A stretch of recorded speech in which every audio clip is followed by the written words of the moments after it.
عزیز القدر ناظرین و سامعین، السلام علیکم ورحمۃ اللہ تعالی وبرکاتہ۔ اللہ کے فضل و کرم سے اس بابرکت مہینے کے 12 روزے الحمدللہ آج مکمل ہوئے۔ اللہ کا لاکھ لاکھ بے انتہا شکر و احسان ہے۔ امید ہے آپ تمامی حضرات بھی اپنے اپنے مقامات پر بخیر و عافیت ہوں گے۔ اب عزیزان ملت، اس بابرکت مہینے میں جہاں ہر طرف نور و رحمت کی بارش ہو رہی ہے، اس میں ایک طرف اگر ہم دیکھتے ہیں تو کچھ افراد اگر پابند صوم و صلات دکھائی پڑتے ہیں، اللہ اور اس کے رسول کی دی ہوئی تعلیمات پر عمل کرنے کی کوششوں میں لگے رہتے ہیں ایک طرف، تو دوسری طرف کچھ افراد ایسے بھی ہیں جو جان کر بھی انجان بنے ہوئے ہیں۔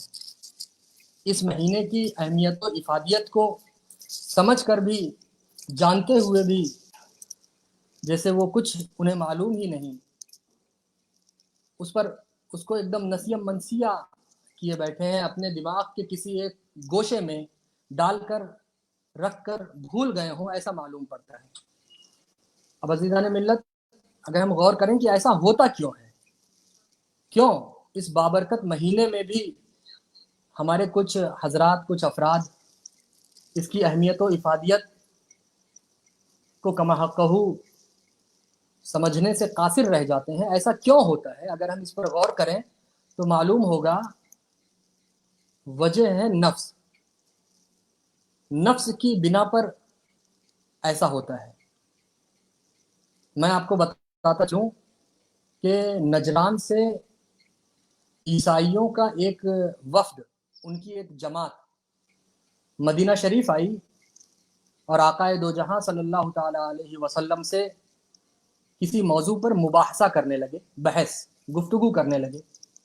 جب کچھ دن گزرا اور نتیجہ نہ نکلا تو اللہ رب العزت نے آیت مباحلہ نازل فرمائی۔ اللہ نے فرمایا کہ اب اے نبی، اب ان عیسائیوں کے پاس کوئی دلیل نہیں رہ گئی ہے، لہٰذا اب آپ ان سے مباحلہ کر لیں۔ مباحلہ کہتے ہیں ایک دوسرے کے لیے ہلاکت کی دعا کے ذریعے سچائی کو سامنے لانے کی کوشش کرنا۔ ایک دوسرے کے لیے مطلب یہ کہ اگر میں غلط ہوں تو میں ہلاک ہو جاؤں، اللہ مجھے ہلاک کر دے، اور اگر سامنے والا غلط ہے تو اللہ اسے ہلاک کر دے۔ تو جب آقا دو جہاں صلی اللہ تعالی علیہ وسلم نے ان عیسائیوں کی جماعت کے سامنے مباحلہ کے بارے میں بتایا تو انہوں نے مباحلہ کرنے سے منع کر دیا، کیونکہ ان پر حق واضح ہو چکا تھا۔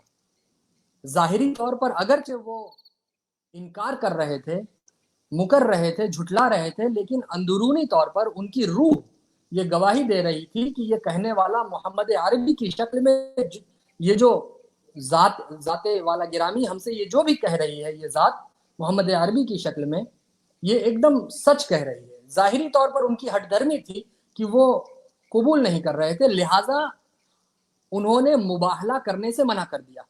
انہیں معلوم تھا کہ اگر وہ مباحلہ کریں گے تو وہ ناحق ہے، غلطی پر ہیں، وہ ہلاک ہو جائیں گے۔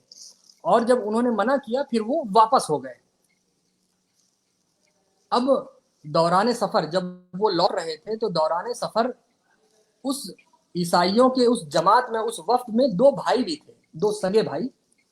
وہ اپنی اپنی سواریوں پر چل رہے تھے، سفر کر رہے تھے، اور کچھ فاصلے پر، کچھ دوری پر وہ چل رہے تھے، اتنا دوری پر کہ اگر چلا کر بولا جائے تو سامنے والا سن سکے، اتنا دوری پر تھے، بہت زیادہ قریب بھی نہیں اور بہت زیادہ دور بھی نہیں۔ اب اس میں سے ایک بھائی کی سواری کو ٹھوکر لگی تو اس نے کہا تعیس الابعد، یعنی اے دور والے تو ہلاک ہو جا، اپنے دوسرے بھائی سے کہا۔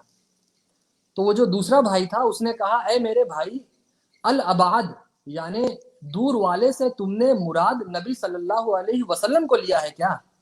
اس نے کہا تو اس نے کہا نہیں میرے بھائی، دور والے سے میں مراد نبی صلی اللہ علیہ وسلم کو کیوں لوں گا، میں انہیں کیوں بولوں کہ وہ ہلاک ہو جائیں؟ ارے وہ تو اللہ کے رسول ہیں، وہ تو بڑے نیک تینت ہیں، نیک طبیعت ہیں، وہ تو سچائی کی دعوت پھیلا رہے ہیں، وہ تو بڑے ہی اچھے انسان ہیں۔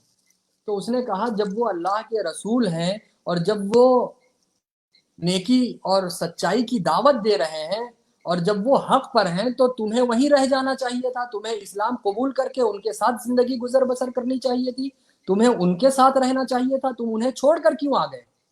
تو اس نے کہا بھائی آپ کی بات تو صحیح ہے کہ ایک طرف میں خود یہ کہہ رہا ہوں کہ وہ سچے ہیں، وہ حق پر ہیں، وہ اللہ کے رسول ہیں، بڑے نیک ہیں، دوسری طرف میں انہیں چھوڑ کر آ گیا۔